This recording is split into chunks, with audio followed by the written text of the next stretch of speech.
Hai teman-teman, kembali berjumpa dengan Kanala. Di video kali ini kita akan bahas 7 saham LQ45 bagus dan lagi murah di bulan Januari 2025. Nah, buat kamu yang mau lihat seri video saham LQ45 yang lagi murah, bisa cek beberapa video ini, linknya Kanala share di deskripsi ya. Dan kita rutin setiap bulan bahas saham-saham LQ45 yang bagus dan menarik tentunya dengan valuasi yang murah. Buat kamu yang butuh referensi saham-saham dividen besar untuk tahun 2025, bisa baca ebook terbaru dari Kanala ini, link pembeliannya ada di deskripsi video ini ya. Yang pertama ada saham Astra International. Nah, ketika video ini dibuat, price to earning ratio dari Astra itu sekitar 5,9 kali dan PBV-nya sekitar 0,97 kali. Ini Astra ini saat ini sedang berada dalam valuasi yang cukup murah karena secara PBV berada di bawah 1 dan biasanya price earning ratio Astra itu bisa mencapai 8 atau 9 kali. Jadi tentu dengan price earningnya hanya 5 atau 6 kali, sahamnya ini sedang tergolong cukup murah. Dan kita perkirakan laba bersih Astra di tahun 2024 ini nantinya bisa menembus lebih dari 30 triliun sehingga potensi saham ini suatu saat diapresiasi kita cukup yakin akan terjadi. Ditambah lagi, dividen yield dari saham Astra ini juga tergolong cukup tinggi. Per tahun itu bisa mencapai 9 atau bahkan 10%. Nah, yang kedua ada saham BBNI. Ketika video ini dibuat, PBV BBNI itu sekitar 1,1 kali. Tentu untuk ukuran saham blue chip, apalagi banking, PBV 1,1 ini tergolong cukup murah. Secara price earning sekitar 7,5 kali, dan BNI ini termasuk salah satu saham yang cukup menarik juga. Karena dia kemungkinan akan bagi dividen di bulan Maret 2025 nanti, yang mana yield dividen tahunan saham BBNI itu bisa di atas 5%. Jadi dengan valuasinya yang murah dan dividennya cukup besar, menjadikan saham ini tergolong sebagai saham yang menarik ya. Yang ketiga ada saham BBTN. Ketika video ini dibuat, price to book value ratio-nya hanya sekitar 0,54 kali dengan price earning ratio sekitar 4,7 kali. Nah, kinerja BTN mungkin tahun ini akan sedikit mengalami penurunan dibandingkan tahun 2023 lalu. Namun dengan valuasinya yang tergolong sangat murah, saham ini tentu cukup menarik ya. Sini kita bisa lihat pada kuartal 3 2024 lalu, laba bersih BTN itu turun 30,7% secara year on year. Walaupun pada kuartal 1 dan 2 masih kinerjanya cukup baik, kita perkirakan tahun ini laba BTN itu akan turun dibandingkan 2023. Namun dengan valuasi murah, tentu ini masih bisa dipertimbangkan lebih lanjut ya. Yang keempat ada saham Inco atau Vale Indonesia. Ini juga sahamnya sedang mengalami penurunan kinerja pada tahun buku 2024. Namun di balik penurunan kinerja itu, harga saham Inco pun turun sudah cukup dalam sepanjang tahun 2024 lalu. Ketika video ini dibuat, price to book value ratio saham Inco itu sekitar 0,92 kali. Tentunya tergolong sebagai saham under value. Nah, walaupun tahun 2024 itu laba Vale sedang anjlok, namun kalau kita lihat secara jangka panjang, masih ada pertumbuhan yang terjadi. Sebagai contoh, pada 2023 lalu, net income mereka itu mencapai 274 juta US dollar.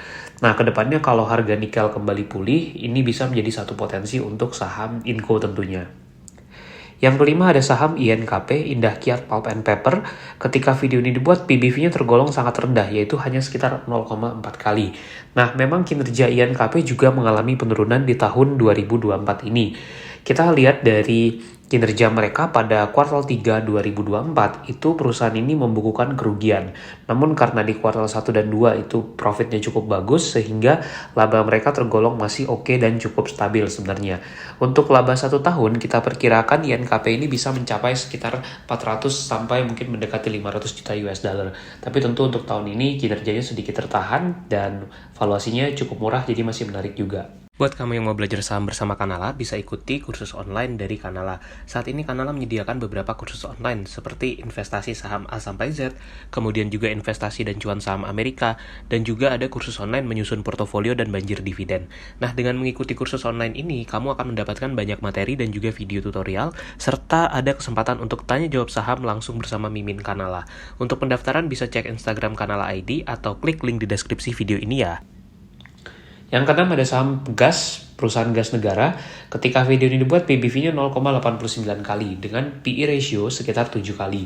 Nah, Pegas ini juga tergolong saham yang secara fundamental cukup baik dan kita melihat satu potensi juga di saham Pegas, yaitu dividennya mereka ini yang tergolong cukup besar.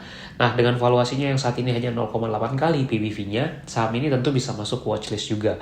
Untuk yield tahun buku 2023 dulu mencapai 13%. Nah, dengan kinerja Pegas yang tumbuh di tahun 2024, kita perkirakan dividennya juga nanti akan cukup tinggi, jadi akan di belasan persen juga. Yang ketujuh ada saham SMRA Summarecon Agung. Ini kali pertama saham SMRA masuk di seri video LQ45 yang lagi murah. Saat video ini dibuat, PBV dari SMRA itu sekitar 0,8 kali. Nah, dengan PBV-nya di bawah 1, saham ini tergolong under value sebenarnya. Dan harga saham SMRA ini juga sudah terkoreksi cukup dalam kalau kita bandingkan dengan beberapa bulan yang lalu. Nah, ini bisa kita lihat ya, bahkan pada 2022 lalu, harga saham ini tuh mendekati di 1000-an. Jadi dengan dia terkoreksi cukup dalam seperti saat ini, bisa menjadi satu potensi yang cukup menarik. Market cap dari SMRA ketika video ini dibuat itu sekitar 8 triliun rupiah. Dengan laba bersih mereka pada September 2024 itu mencapai 933 miliar. Kalau kita setahunkan tentu laba SMRA ini nantinya bisa menembus di angka 1 triliun lebih ya. Jadi price earning ratio-nya itu sekitar 7-8 kali. Nah ini kalau kita lihat kinerja, di 2023 lalu laba bersih SMRA itu hanya di sekitar 765 miliar. Dan tahun 2024 mereka mencatatkan pertumbuhan kinerja yang cukup signifikan. Yang mana itu dikontribusikan karena naiknya pendapatan mereka, terutama dari segmen penjualan rumah tentunya dari SMRA. Secara yield dividen memang tidak terlalu tinggi karena yield dividen mereka hanya sekitar 1,5% per tahun. Jadi lebih ke capital gain kalau untuk saham SMRA ini. Tentu detailnya bisa kamu pelajari dan akan kita bahas di video-video yang akan datang. Semoga bermanfaat dan jangan lupa untuk subscribe.